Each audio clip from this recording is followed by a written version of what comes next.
ನಮಸ್ಕಾರ ಪ್ರಿಯ ವೀಕ್ಷಕರೇ, ನಾನು ನಿಮ್ಮ ಶಿವಾನಂದ್ ಸಂಬೋಜಿ. ನೀವು ನೋಡ್ತಾ ಇದ್ದೀರಾ ಶಿವವಾಣಿ ನ್ಯೂಸ್ ಚಾನಲ್. ಬೈಲಹೊಂಗಲ ತಾಲೂಕಿನ ಕಿತ್ತೂರು ಮತಕ್ಷೇತ್ರ ವ್ಯಾಪ್ತಿಯ ಬಾವಿಹಾಳ ಗ್ರಾಮದ ಪ್ರಸಿದ್ಧ ಶ್ರೀ ದೇವರಕೊಂಡ ಲೀಲಾಮಠದ ಆವರಣದಲ್ಲಿ ಮಂಗಳವಾರದಂದು ಅಂದಾಜು 50 ಲಕ್ಷ ರೂಪಾಯಿಗಳ ವೆಚ್ಚದಲ್ಲಿ ನಿರ್ಮಿಸಲಾಗುತ್ತಿರುವ ನೂತನ ಯಾತ್ರಿ ನಿವಾಸದ ಕಟ್ಟಡದ ಭೂಮಿ ಪೂಜಾ ಕಾರ್ಯಕ್ರಮವು ಅತ್ಯಂತ ವಿಜೃಂಭಣೆಯಿಂದ ನೆರವೇರಿತು. ಕಾರ್ಯಕ್ರಮದ ದಿವ್ಯ ಸಾನ್ನಿಧ್ಯ ವಹಿಸಿದ ಪೂಜ್ಯ ಮಾಣಿಕ್ಯ ಚನ್ನವೃಷಭೇಂದ್ರ ಸ್ವಾಮೀಜಿ ಅವರು ತಮ್ಮ ಅಮೃತ ಹಸ್ತದಿಂದ ಯಾತ್ರಿ ನಿವಾಸದ ನೂತನ ಕಟ್ಟಡ ಭೂಮಿ ಪೂಜೆಯನ್ನು ನೆರವೇರಿಸಿ ಶುಭ ಹಾರೈಸಿದರು. ಈ ಪೂಜಾ ಸಮಾರಂಭದಲ್ಲಿ ಕ್ಷೇತ್ರದ ಶಾಸಕರಾದ ಚೆನ್ನಮ್ಮನ ಕಿತ್ತೂರಿನ ಬಾಬಾ ಸಾಹೇಬ್ ಪಾಟೀಲ್ ಅವರು ಉಪಸ್ಥಿತರಿದ್ದರು. ಮಠಕ್ಕೆ ಆಗಮಿಸುವ ಭಕ್ತಾದಿಗಳಿಗೆ ಮತ್ತು ಯಾತ್ರಿಕರಿಗೆ ಅನುಕೂಲವಾಗಲಿ ಎಂದು ಈ ಯಾತ್ರಿ ನಿವಾಸವನ್ನು ನಿರ್ಮಿಸಲಾಗುತ್ತಿದ್ದು, ಪ್ರಥಮ ದರ್ಜೆ ಗುತ್ತಿಗೆದಾರರಾದ ಬಾಬು ಮಲ್ಲಾಪುರ್ಕರ್ ಅವರ ಈ ಕಾಮಗಾರಿ ಜವಾಬ್ದಾರಿ ವಹಿಸಿಕೊಂಡಿದ್ದಾರೆ.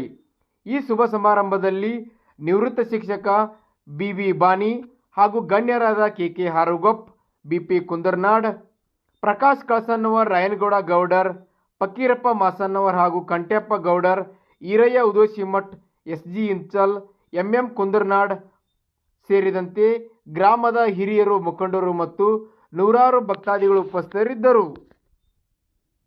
ಬಾವಿಹಾಳ ಲೀಲಾಮಠದಲ್ಲಿ ಯಾತ್ರಿ ನಿವಾಸ ನಿರ್ಮಾಣಗೊಳ್ಳುವುದರಿಂದ ಭಕ್ತರಲ್ಲಿ ಹರ್ಷ ಮೂಡಿಸಿದೆ.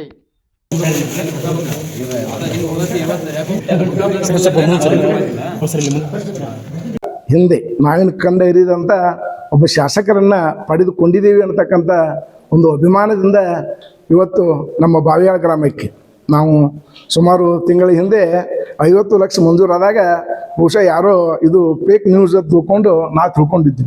ಯಾಕಂತಂದರೆ ನಮ್ಮ ಈ ಒಂದು ದೇವಸ್ಥಾನಕ್ಕೆ ಇಷ್ಟೊಂದು ದೊಡ್ಡ ಮೊತ್ತದ ಅನುದಾನವನ್ನು ಯಾವ ಶಾಸಕರು ಕೂಡ ಕೊಟ್ಟಿಲ್ಲ. ಸಾಕಷ್ಟು ವಿನಂತಿ ಮಾಡ್ಕೊಂಡಿದ್ದೀವಿ.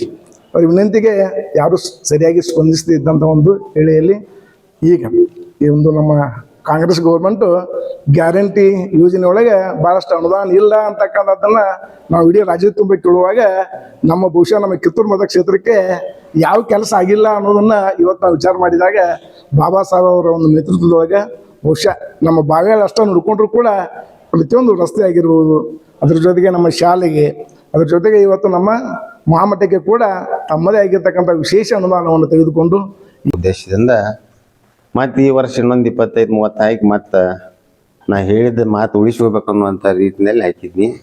ಅದರ ಜೊತೆಗೆ ಕಳೆದೊಂದು 4-5 ತಿಂಗಳ ಹಿಂದ್ಗಡೆ ಇದು ಅಪ್ರೂವಲ್ ಆಗಿ ಬಂತು, ಟೆಂಡರ್ ಪ್ರೊಸೆಸ್ ಆಗಿ ಸ್ವಲ್ಪ ಟೈಮ್ ತೊಗೊಂತು. ಅದರದ್ದೇ ಆದಂಥ ನಿಯಮಾವಳಿಗಳು ಇರ್ತಾವೆ, ಆ ಪ್ರಕಾರ ಆಗಿ ಬಂತು. ಆಗಲಿ ಬಿಡ, ಅದು ಆಗಲಿ, ಅದು 20 ಲಕ್ಷ ರೂಪಾಯಿ ಕೂಡ ಎಕ್ಸ್ಟ್ರಾ ಬರಲಿ, ಅದು ಅಜ್ಜನ ಹಾಕಂತ ನಮ್ಮ ತಲೆಯಾಗ ಹಾಕಿ ಕಳಿಸಿದ್ರಿ, ಏನು ಮಾಡೋದು. ಅದಕ್ಕೆ ಅವ ವಿಳಂಬ ಮಾಡಿದಾನ ಅಜ್ಜ ಅಂತ ಅನ್ಸೋಂಗಾಗಿ ಇದು 50 ಲಕ್ಷ ರೂಪಾಯಿ ಅಲ್ಲದ ಮತ್ತು 20 ಲಕ್ಷ ರೂಪಾಯಿ ಇನ್ನೂ ಈ ಮಠದ ಜೀರ್ಣೋದ್ಧಾರಕ್ಕೆ ಈಗ ಬರುವಂಥ ಒಂದು ವಾರದಾಗ ಟೆಂಡರ್ ಆಕೈತದು. ಅದಕ್ಕೆ ಅಜ್ಜಾರ ಜೋಡಿ ಈ ಮಠಕ್ಕೆ ಏನು ಅವಶ್ಯಕತೆ ಐತಿ ಅದನ್ನು ಅದ್ರಾಗ ಮಾಡ್ಕೊರಿ 20 ಲಕ್ಷ ರೂಪಾಯಿದಾಗ. ಅದಕ್ಕೆ ಹೆಚ್ಚಿಗೆ ಭಾಳ ಮಾತನಾಡಿ ಏನಾರು ಮಾಡೋಕೆ ಹೋಗೋಕ್ಕಿಂತ ಏನು ಸ್ವಲ್ಪ ಮಾತಾಡಿ ಕಲಿಬೇಕು, ಅದನ್ನು ಮುಟ್ಟುವಂಥ ಕೆಲಸ ನಾವು ಮಾಡಿದೆವು.